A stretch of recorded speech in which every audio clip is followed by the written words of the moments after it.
On this episode of Northwest Outdoors, how about rounding up a few cattle at a dude ranch in northeastern Washington? We're gathering up these cattle heading north off the spring range into the summer range. This certainly is cattle country and also a great place to see a rainbow. This one's got a lot of head shape to him, and I have not seen him.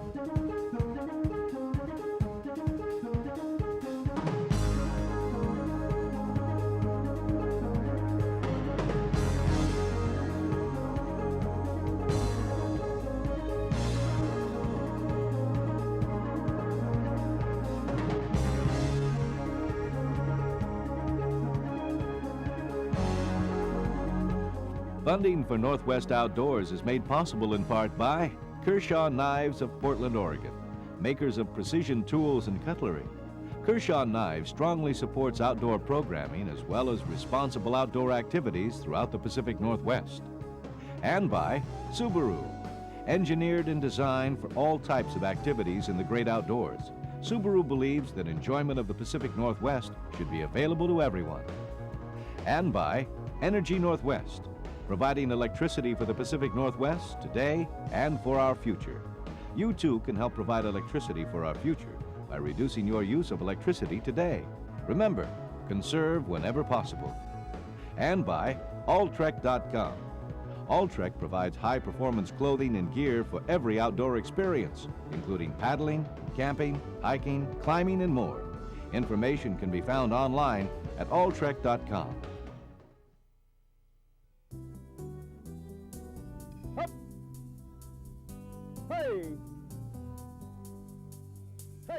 Welcome to cattle country. In this part of the Northwest, the West still lives.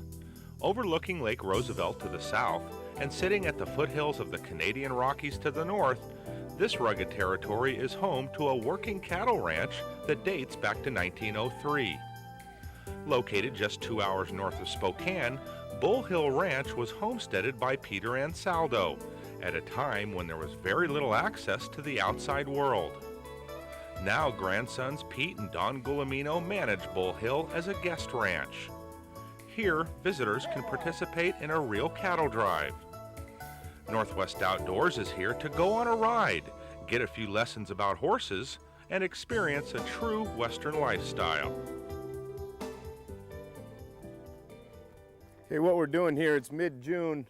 We're gathering the cattle off our spring range here up on top, and we'll be heading north with them. We are a working cattle ranch, so what we try to keep is the cattle moving, keep them on fresh grass as the season goes on.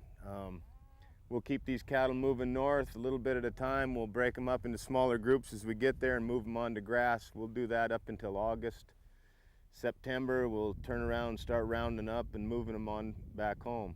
So it gives our guests an opportunity to go out and work the cattle with us and get in on some cattle drives as we pick them up off the spring range and head towards the summer, and again in the fall when we're rounding them up and heading back home. During the summer we also do a lot of this, but it's more just moving from pasture to pasture and keeping them in good grass. So we'll pick them up here at the meadow and head north towards Canada.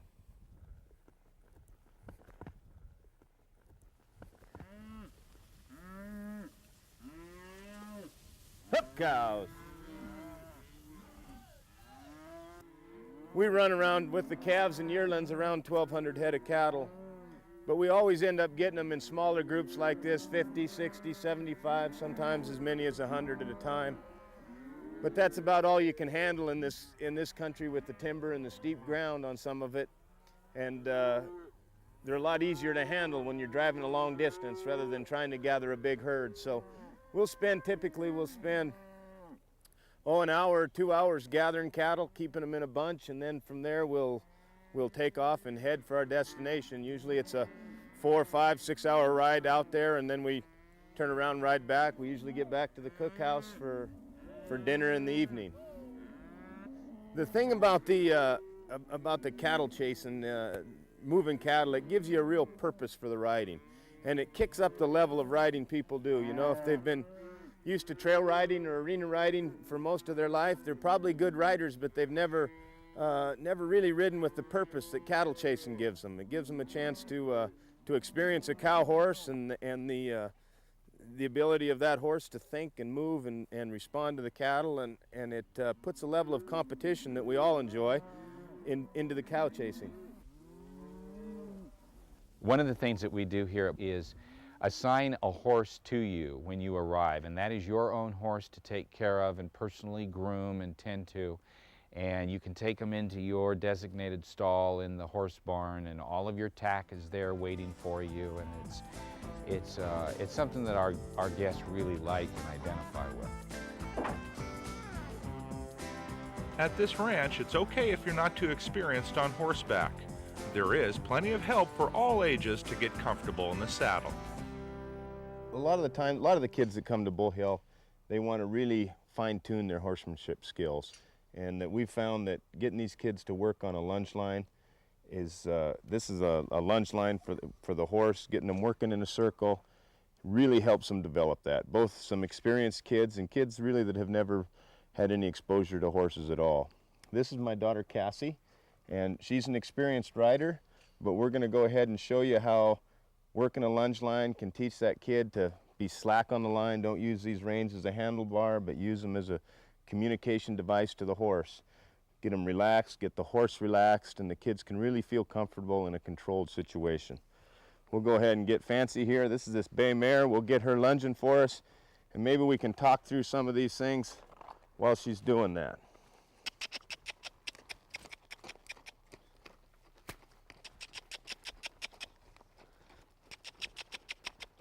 Okay, loose hand on your right rein, Cass. Keep that rein loose. She's in a long trot right now. This is probably one of the hardest gaits for kids to learn how to ride, because it's actually rough, probably the roughest gait there is, but it develops a seat. If that kid can sit in that saddle and develop that balance, they're riding with that horse, not on it. We're going to go ahead and kick her up now into a slow lope, and we'll keep that same circle going. Give her a little nudge, Cass.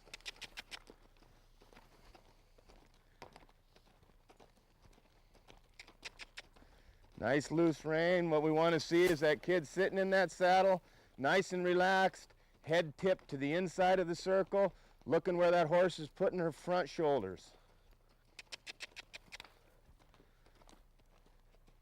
Atta girl, that a girl. We also work on their stops. Cassie's going to lean back on that stop and not come forward. Whoa, whoa, good job. The kid that's riding, whether experienced, inexperienced, or whatnot, they come out of this with a whole new feeling of the horse. They have a better seat. They have an understanding, which should last the rest of their life, to ride that horse with a loose hand. These reins are not a handlebar. They're a communication device. So that if they can lope that horse, lope the circle on a slack rein, their horsemanship skills have improved immensely.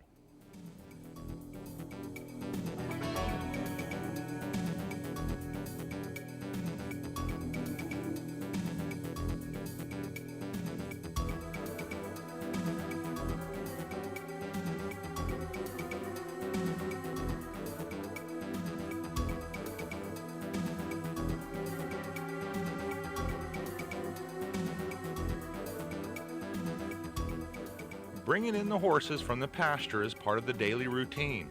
With 55 horses to choose from, matching up the right horse to the right rider is important. Before heading out on a leisurely scenic ride, there is always time to enjoy the mountain air as well as the view.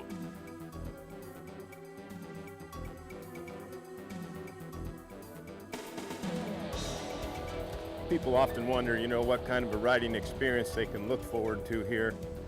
We have, as we've, did earlier today, we have the cow drives and the moving of the cattle, which is a big part of the riding that we do, and people really enjoy that. But we also have, literally hundreds of miles of trails that wind between the Columbia River and the Canadian border, and you can ride up here for a week and probably never ride the same trail twice, if that's what you're looking for. A lot of the trails right around the cookhouse and the barn, there's some great rides there that are out anywhere from an hour to 3 hours that a lot of our guests, you know, they like to do that, several of those at least once on their visit because it's so scenic, and they get used to riding it to where they can, you know, sometimes even ride it on their own. So that's a big part of the experience.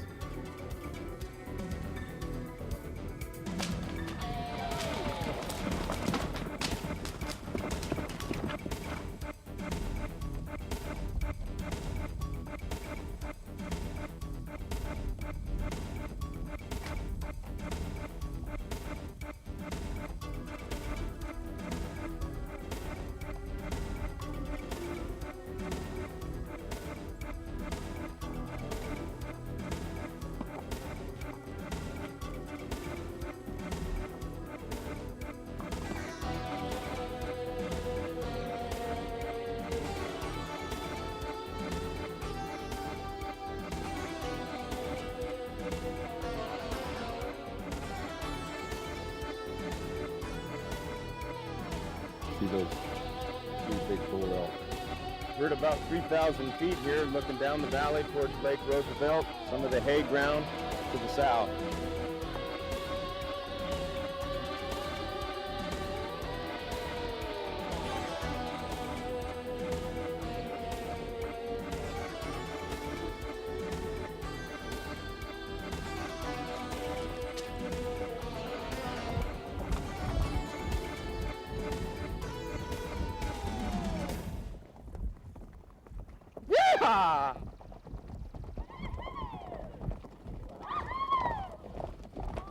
With some practice, anyone can be a good rider.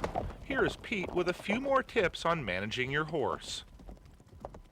I'm just going to show a few of the fundamental skills of what the rider should be doing to cue his horse and how they can learn to work together with those cues. I'll stay right in tight here. Number one is the rein. Sometimes you'll have to off-rein a horse just to tip their head, but what you want to ultimately get towards is to be able to just lay that outside rein against that horse's neck, and they're going to turn right away from it like that rein is hot. But all it's doing is touching them. Either side, I'm going to tip her head a little bit to the inside, get her walking that circle. Now I'm just going to lay this outside rein against her neck, and she's going to come right around with it. There was nothing ever against her bit. It was just the touch of that rein. She's learned over time that that rein is what turns her, not the bit. Another important skill to learn for both the rider and the horse is to back up. And I like my horses to be able to back up on a slack rein. I want to be able to pick them up to here, take the slack out, and say back, back. And I want her falling away from that slack rein. When I drop this rein back down, she's going to go forward again. Show that one more time. Stop, back. There's slack in that rein. I'm just holding it with 2 fingers. When I drop it, she's going to go forward again. What this sets up is a good stop, because now when I'm running, I'm going to ask her to stop. I'm going to go whoa and pick that rein up. I'm not going to pull into her bit. What she's going to do is get in a backing configuration, which gets that butt low, her loins deep, and she's going to slide right into that stop. We'll just lope a circle here, and I'll show you what that slack line stop should look like.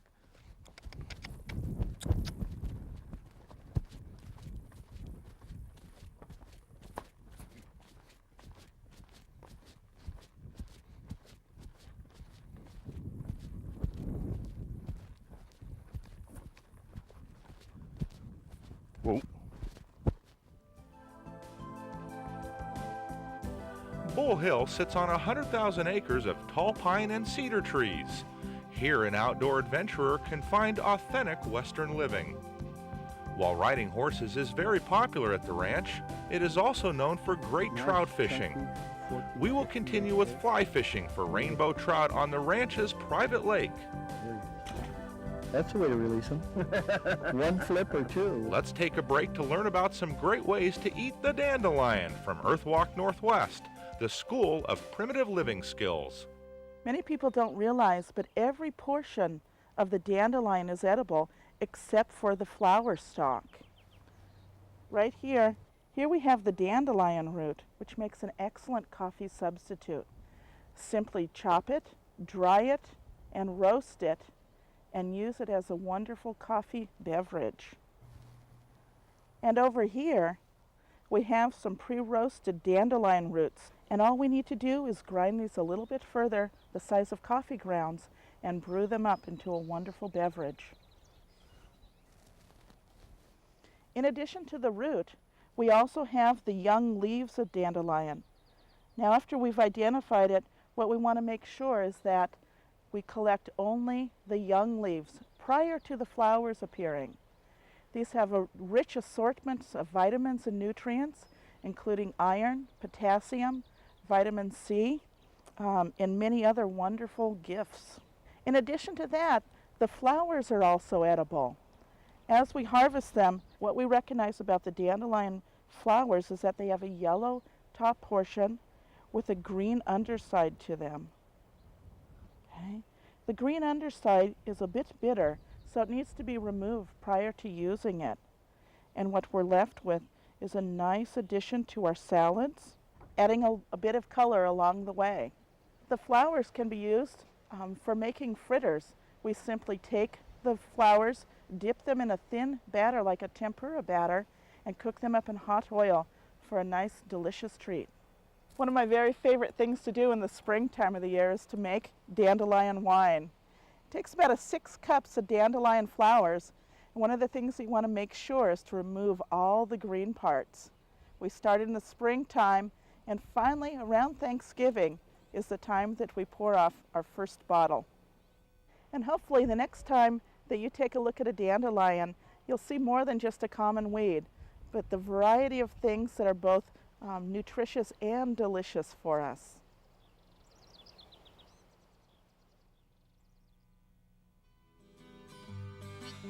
Back at Bull Hill, the original homestead still stands as a testament of the family's long history in the area. The cookhouse is now the main gathering place. Here, decisions are made whether to go horseback riding, do a little fishing, or just kick back and enjoy the sweeping views of the Columbia River. We have no set schedules here, and so based on what your interests are or your needs, I mean, you know, no 2 days are alike. We could ride one morning, one day, and the next day it may be towards the end of the day or in the evening, or we might not ride at all. It just depends on what people are looking for. We really mix it up a lot, and there's a lot of variety in what you can do. Part of that variety is fly fishing on the ranch's private lake. And Saldo Lake has a large population of rainbow trout, mainly because the ranch encourages catch and release. We now join Northwest Outdoors fishing host Hobart Manns with Pete Guillemino on the water. Oh, yes! Sweet. A yumper. It's a good fish, too. Yeah, it is. Probably That's 18, 20 inches. 20-inch fish easily. The nice part about fishing this lake is you don't have to be an expert. The fish are aggressive. They'll take just about any kind of a fly. That's a pretty trout, huh? He is a dandy. Just a dandy. Oh, this right here is just a flipper. A straight Right. rainbow. He's probably Perfect place to hook him too. 2.5, 3 pound fish, wouldn't you say, Hobart? He's a good 2-pounder. Get my 19 inches horses. probably. Take those out easy. We use barbless hooks, catch and release.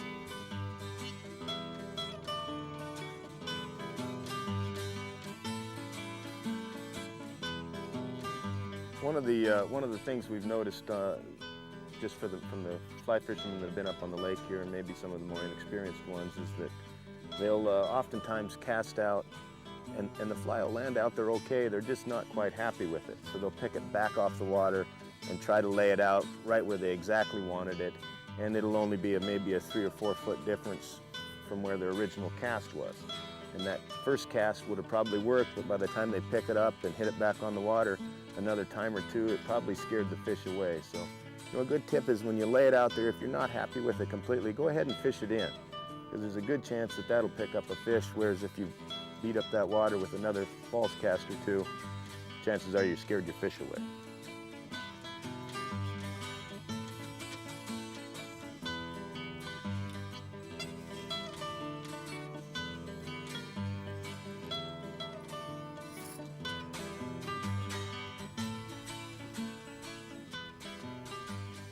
Pete, would you agree with me that a good tactic, if you were to come to a strange lake like this alone without anybody, you just put your boat in and you're starting around, you could look out the shoreline and see the vegetation line where it comes out and then breaks off and goes into deeper water. Start your fishing patterns around that. See? There you go, you got one. Hobart. But if you start your fishing patterns around those drop-offs on the edges of the lake and then work into deeper water, you're likely to find a parallel stretch of water from the shore out that the fish are most likely to occur in. Oh, absolutely. Yeah, I would say that's probably one of the fundamental tips for anybody looking at a lake that way. Especially these lakes, some of these high mountain lakes are pretty deep in the middle, and you're going to catch the fish cruising across, but you're absolutely right with that 20 feet out from the shoreline, that's where you're going to find most of your fish because that's where the food is. But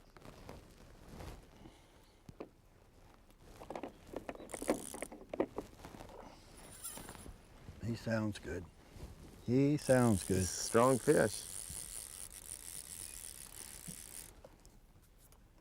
You have to be real careful with these fish in here because you never really know until you see them what you have. Sometimes they'll kind of come in like they're a smaller fish or a kind of a lazy fish, and when they turn and run, Like that. they will break you off. Fish on, we got two going at the same time, Pete. Now, how could fly fishing get any better than that? We've got two fish on This at is the another same nice- time. You're nice releasing young yours. fish. Good shape. This one's got a lot of head shake to him, and I have not seen him. Not seen him. He looks to be 14. I'm going to bring him up here on that side again. I like beauty. For their size, those 12, 14 inches can be a lot of fun to catch. Yeah, they are. They really are. Now we'll get him over here where we can get him over here. He wants to lay up right there on the surface for us. Now I'm going to slide him right up to you. He'll be real easy to work with.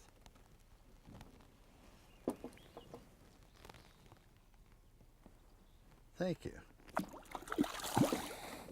We got him off. Can't be any better than that. Can't be. Beautiful, I don't think so. Beautiful place out here.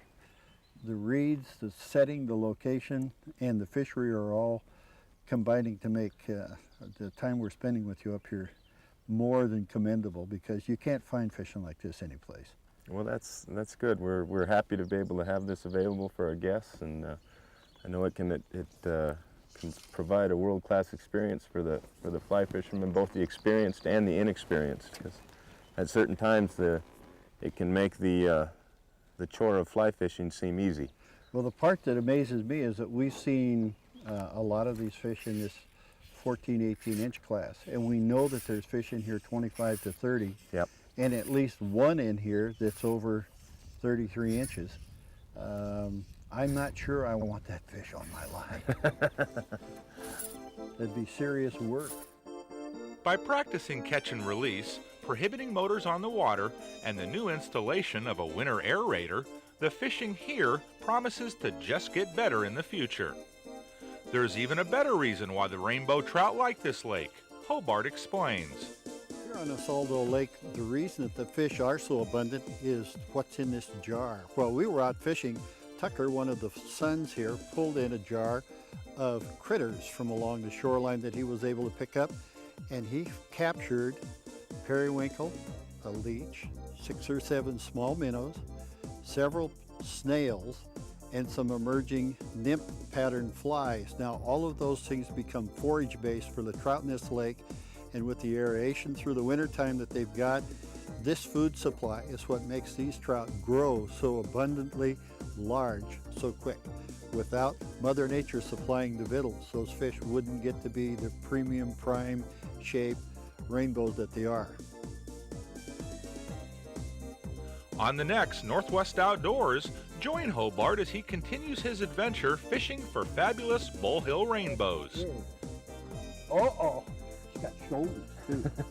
Plus, pro outdoor photographer Jim Jones shows us how to get better nature shots. One other thing that amateurs probably don't realize and think as much about is using a tripod. As you can see here, I have my 80 to 200, which is a small lens. Most people would hand hold that, but in order to get really sharp pictures, you still need to use a tripod. Learn more about this show 1503 by going online to northwestoutdoors.org.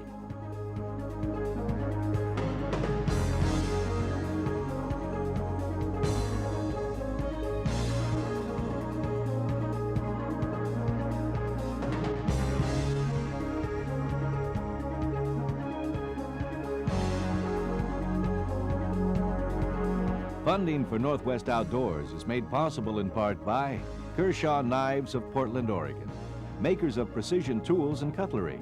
Kershaw Knives strongly supports outdoor programming as well as responsible outdoor activities throughout the Pacific Northwest. And by Subaru, engineered and designed for all types of activities in the great outdoors. Subaru believes that enjoyment of the Pacific Northwest should be available to everyone. The growth of the Pacific Northwest the past few years and the increased demand for electricity is important to all of us. We at Energy Northwest are doing our best to support this demand by producing safe, reliable electrical power today and for our future. And by alltrek.com. Alltrek provides high-performance clothing and gear for every outdoor experience, including paddling, camping, hiking, climbing, and more. Information can be found online at alltrek.com.